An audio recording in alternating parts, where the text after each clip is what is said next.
إن الحمد لله نحمده ونستعينه ونستغفره ونستهديه ونعوذ بالله من شرور أنفسنا ومن سيئات أعمالنا.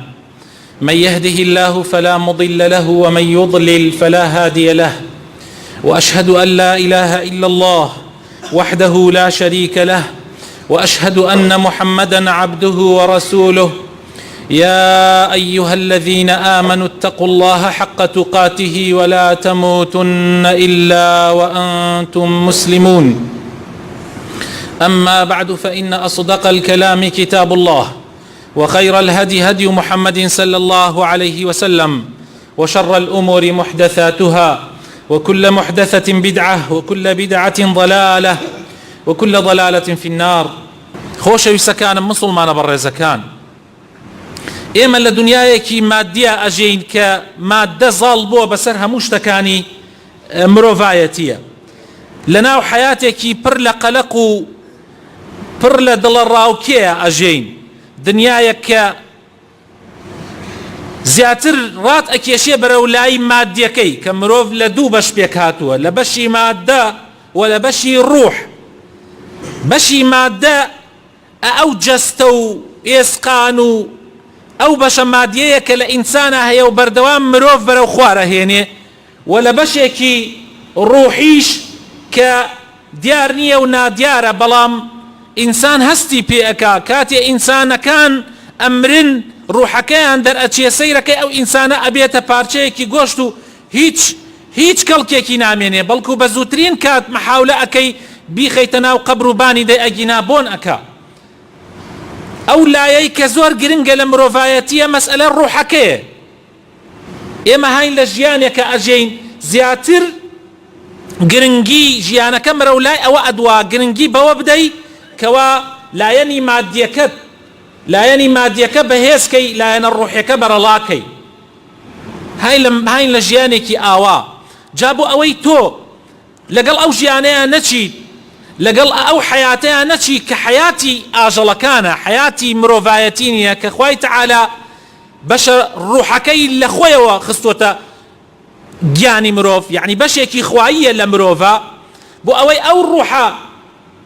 زیندوو بێ هەردەم، ئەو ڕوحە پیس نەبێ، هەر بە پاکێتیەکەی بمێنێ. ئینسان پێویستە باوش بکاتەوە بۆ ئەو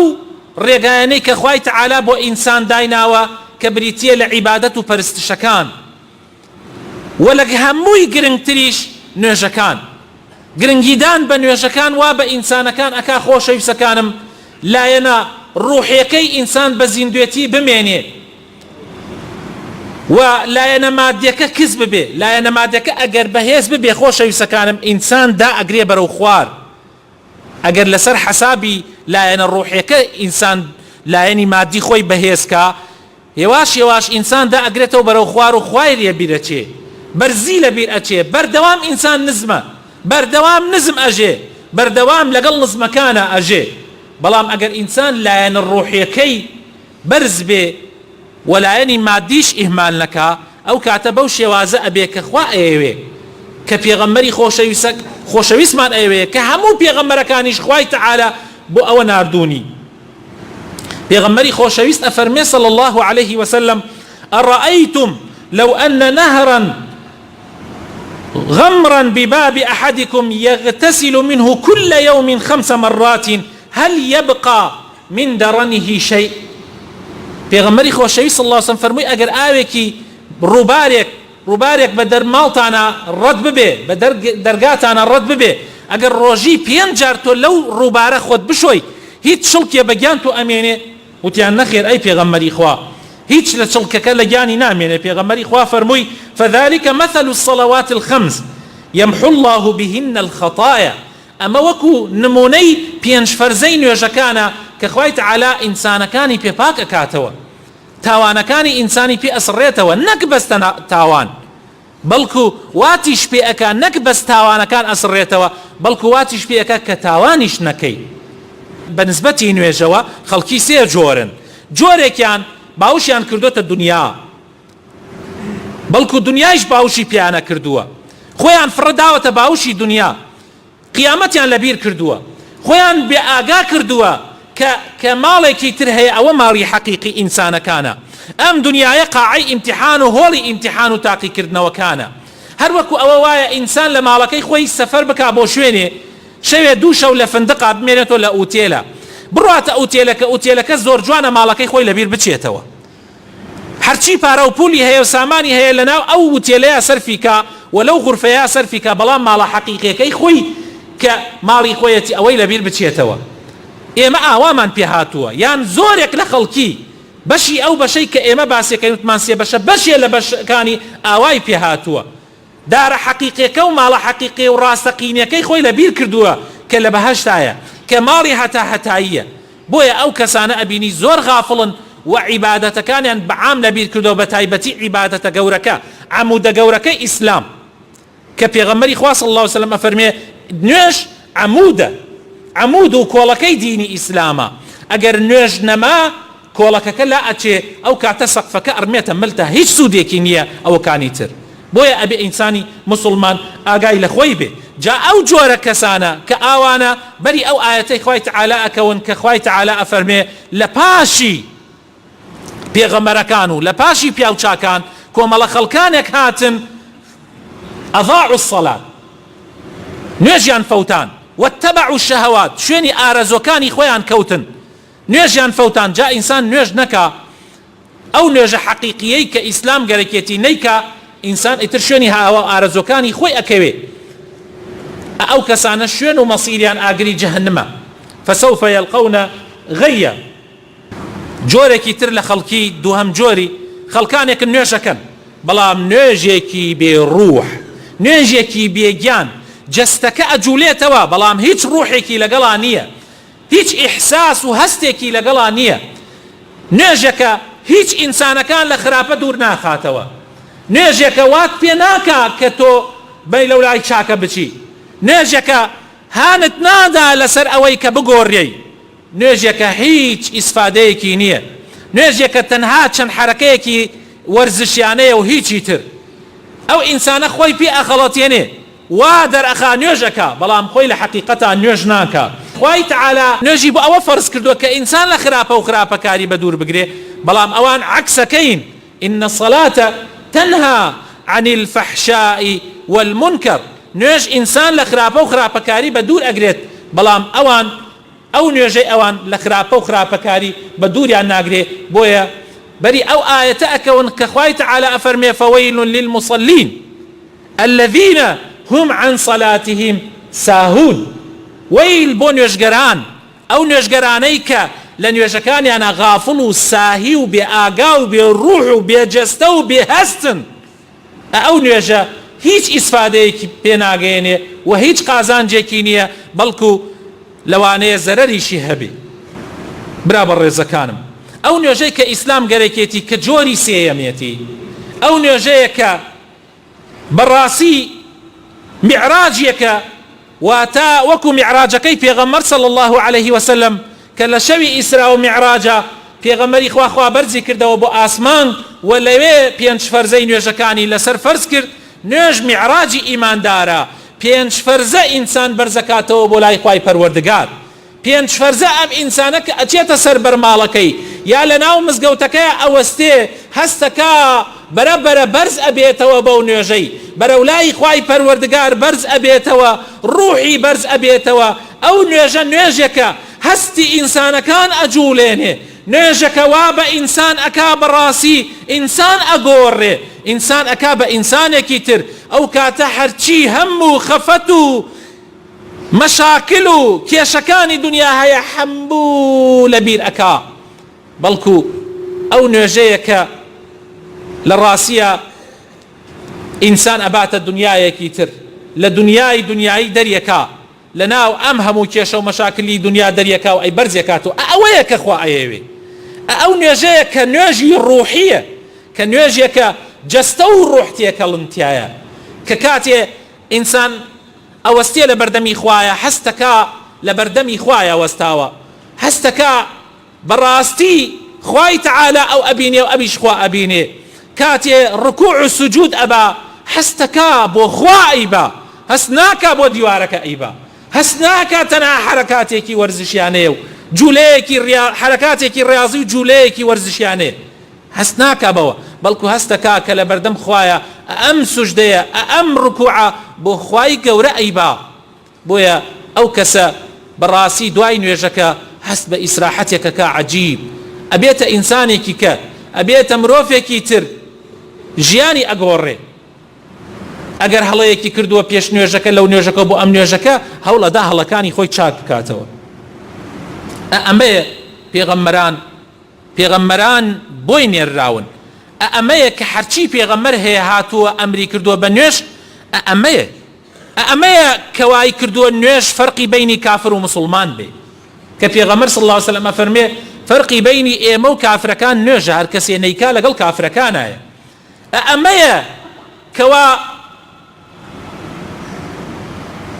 نوێژی وا پێ کردووە ئەو مەکانەتە گەورەیەی پێداوە لە ئیسلامە کە کردوێتە کۆڵەکەی دینی ئیسلام چونکە بەوەیە فەرقی بینی نوێژگەری ڕاستەقینە و نوێژگەری درۆینەیان ئەوانەی وان نوێژ ناکەن فەرقەکەیان دیارە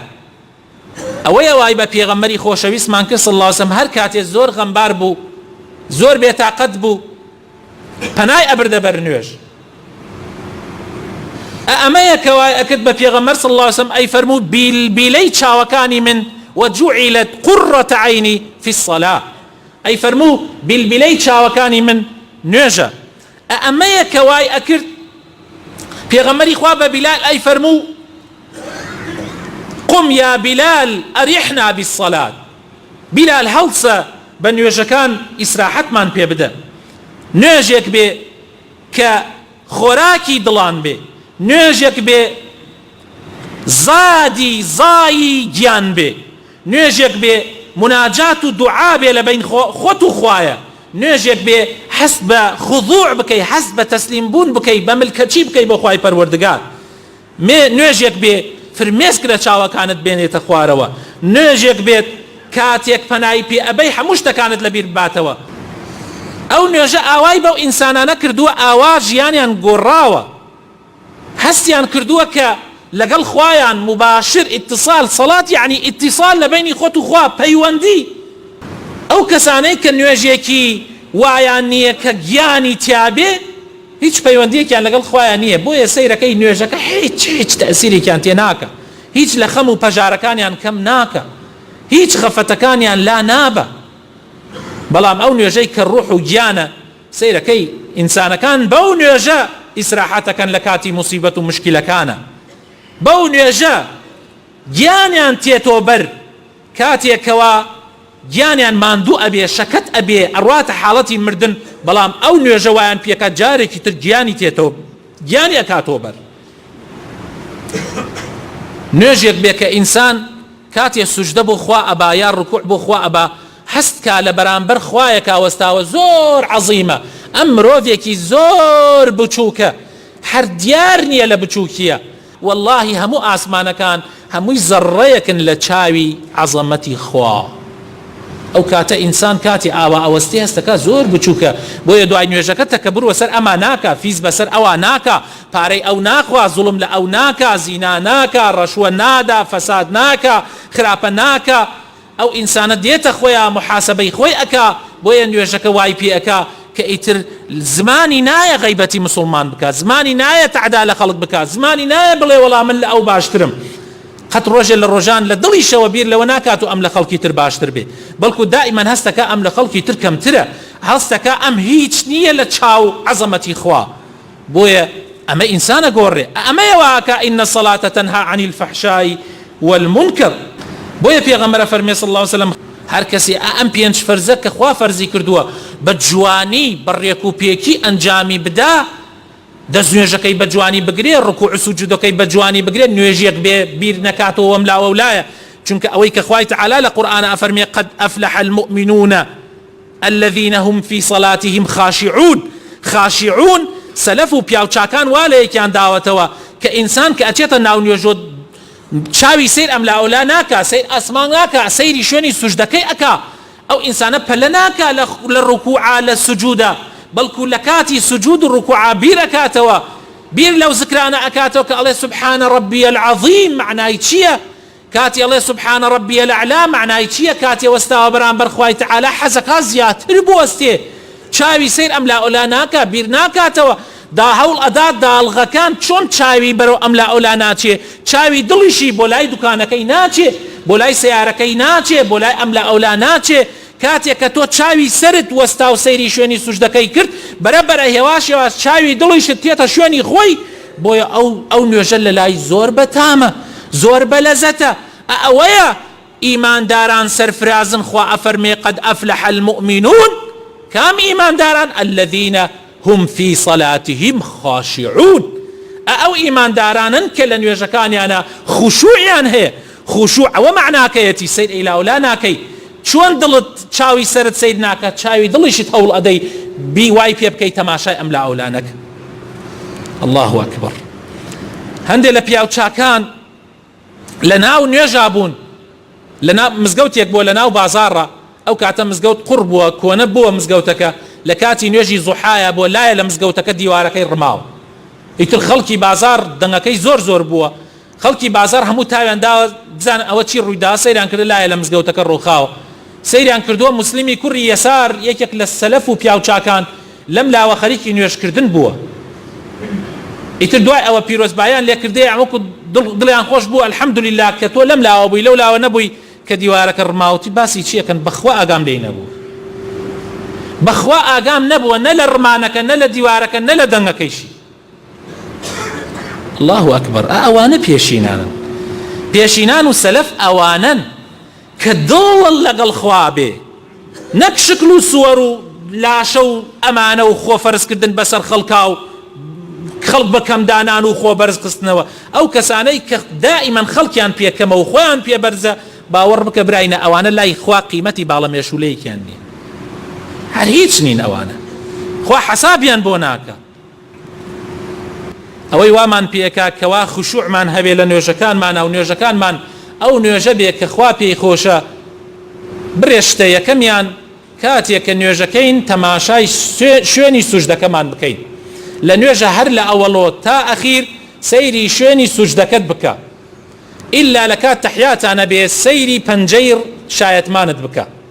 لە کاتی تەحیاتە سەیری پەنجەی شایەتمانت بکە لە هەموو کاتەکانی ترە سەیری شوێنی سوژدەکەت بکە سەیری ئەم ئەولا مەکە سەیری زەرق و بەرەقی دیوارەکە و فەرشەکە مەکە بەڵکو تەرکیز بخە لەو شوێنەی کە سوژدەی لەسەرە بیت و سەری خەیتە سەر ئەو کاتە وات پێەکە کەوا دڵت ببەسێتە نوێژەکەەوە دووهەم دەستی ڕاست بخەیتە سەر دەستی چەپت نەوعێ لە زەلیلی پێوە دیارە بۆ خوای تەعالا یعنی خوایە من ئەوە دەست لەسەر دەست وەستاوم لە بەرامبەری تۆ یا ڕەب العالەمین هیچ دەسڵاتێکم نییە یا ڕەبی دەستی ڕاست بخەیتە سەر دەستی چەپت ئەمەش سونەتێکە لە سونەتەکانی نوێژ و نەوعێک لە زەلیلی تایە نوعێ لە زەلیلی تایە بۆ خوای تەعالا و خوشوعێکی زیاتری تایە بیرکردنەوە لە ئاەتەکانی قورئان حەقە ئێمە ئیتر لە سوورەتی فاتیحە تێبگەین حەقە معناکەی بزانین حەقە داوا لە مامۆساکان بکەین ئیسە تۆ لە مارە برینێکە لە تەعزیەیەکە لە فورسەتێکە لە سوار سەیارەیەکە بی مامۆسایەکی تایە لە شوێنێکە گەیشتی بە مامۆسایە داوای لێ بکە بڵێ مامۆسا زەحمەت نەوێت سوورەتی فاتیحەمان بۆ شەرح کە با بیزانین معناکەی حەقە قل هو الله أحد بزانین حەقە هەندێک لە ئاەتەکانی قورئان معناکانی بزانی بۆ ئەوەی لە کاتی نوێژە ئەگەر خوێنرا بیری لێ بکەیتەوە و بیر لەو زکرانە بکەرەوە سبحان الله معنای چییە الحمد لله معنای چییە الله أكبر معنای چییە لا إله إلا الله معنای چییە سبحان ربي العظيم يعني چی سبحان ربي الأعلى يعني چی سمع الله لمن حمده يعني چی بیری لێ بکەرەوە ئەمانە زۆر زەرورن ئەگەر بیزانی سیر نەکردنی ئەم لا ئەولا لە کاتی ڕکوع و سجوودا طمئنانیەت برا بە ڕێزەکانم یعنی لە جوولە بڕاندن هەنێک کەسەیە براکانم ئێجی کەڵەشێرە کاتێک سوژدە ئەبا لە کاتی ڕکوعا ناوێسی ئەوەنە کە سێ جار بڵێ سبحان ربي العظيم لە کاتی سجوودا سێ جار ناوەسی ئەوەنە بڵێ سێ جار بڵێ سبحان ربي الأعلى لە کاتێکە ئەوەستێتەوە الله سمع الله لمن حمده أوستين ناوستي أو نبلي ربنا ولك الحمد حمدا كثيرا طيبا مباركا فيه أو جولا نوستان لجولكاني نيوجا أو خشوعنا يلي براين أو نيوجني هنديك ماريكي براسي هنديك كس کابرایەک لە سەردەمی پێغەمبەر هاتە ناو مزگەوت و ئاوا نوێژی کردو و هەنێ کەس لای خۆمانە ئەیکەن پێغەمبەری خوا هات سەلامی کرد پێغەمبەر فەرمووی و عەلەیکمە سەلام بچۆرە نوێژ بکە نوێژت نەکردووە کابرا چوو دووبارە نوێژی کردەوە هاتەوە سەلامی کرد پێغەمبەر فەرمووی و عەلەیکمە سەلام بچۆ نوێژ بکەرەوە نوێژت نەکردووە سێ جار وای کرد ئەمجا فەرمووی پێغەمبەری خوا وەڵڵا من هەرەوەی لێ ئەزانم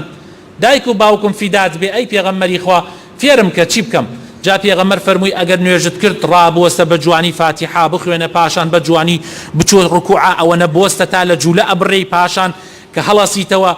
بۆستەرەوە ئەوەنە تا ئێسقانەکانت دێتە شوێنی خۆی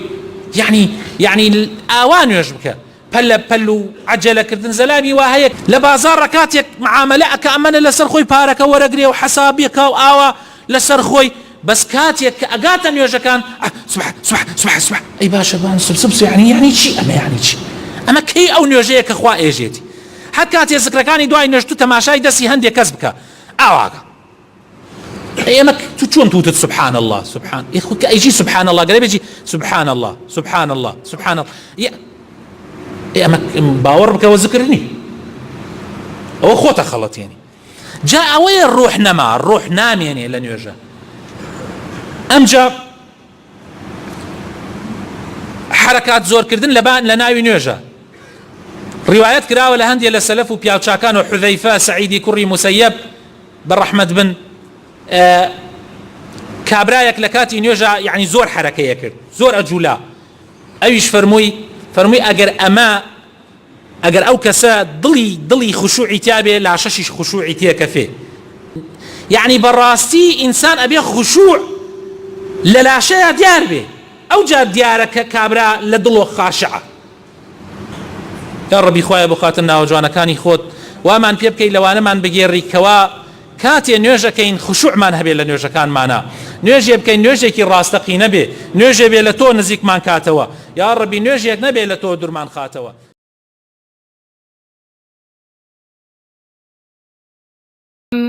ألم تر كيف ضرب الله مثلا كلمة طيبة كشجرة طيبة أصلها ثابت وفرعها في السماء